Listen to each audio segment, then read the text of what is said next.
Our journey starts at the harbour, positioned close to the Great Pyramid Quarry. Each block is prepared for its voyage to the summit of the Giza Pyramid construction site by attaching floats. These floats, made of inflated animal skins and stomachs, are held securely in place using ropes and reed matting. Flood season arrives, and the water rises to fill the harbour and canal system. The blocks, all prepared with floats, are surrounded by water. As the height of the Nile begins to reach above them, the blocks begin to rise.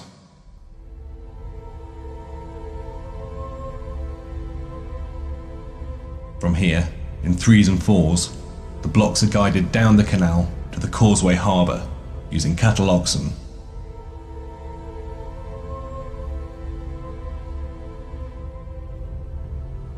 The next stage is where the benefits of Chris's unique system for raising blocks to a higher level comes into play.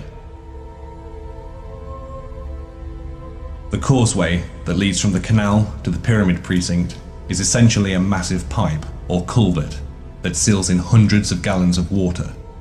Holding the water in place are 2 locks, one located at the harbour and the second at the halfway point where the causeway changes direction.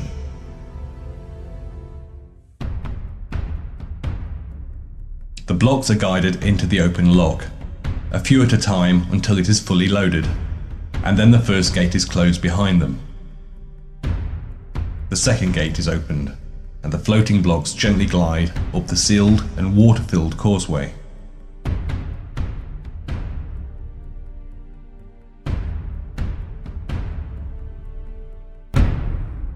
The second lock reduces the load on the lower gates from the many tons of water.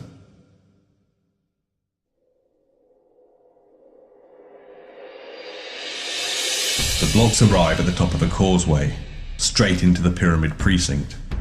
Each set in turn would then be delivered to the different shafts on each side of the pyramid by workers using reed boats. On each side of the pyramid, water-filled shafts extend up to the work area. As with the causeway, it starts with a sealed lock where the blocks are guided in.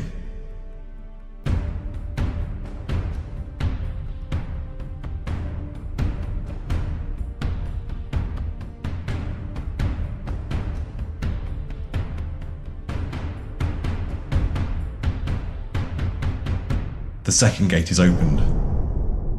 The blocks gently rise out of the lock and float steadily upwards, letting physics and nature do all of the heavy work.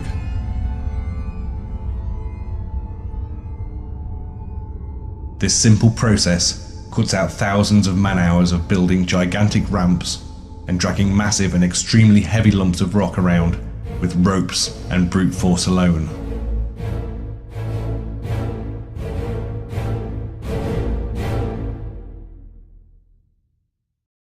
At the top of the shaft, the gate is opened, and the blocks float into the upper channel, which is also flooded with water.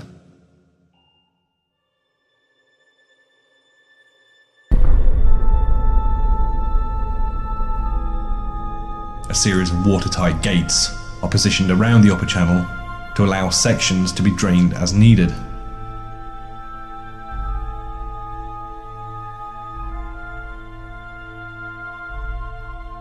The smooth facing blocks, floated across the Nile from the quarry at Tura, are the first to be guided into their approximate positions.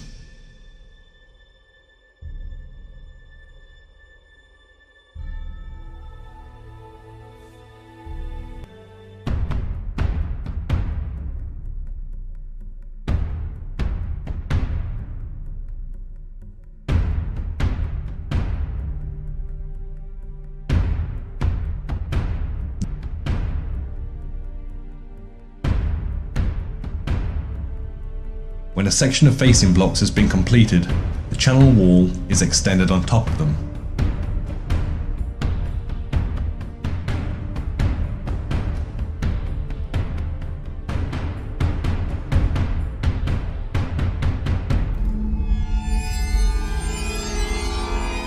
And is once again flooded, ready for the interior blocks to be floated into place.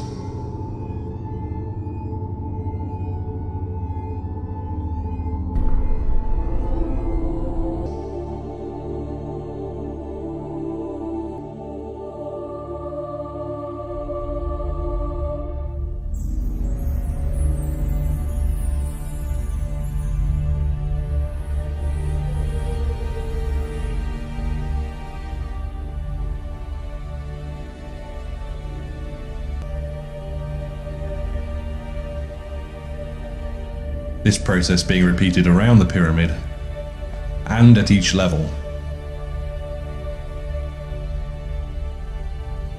Using this technique, the ancient Egyptians could have built Khufu and many of its massive structures without the need for vast workforces. But more importantly, with relative ease, using something they had in abundance: water.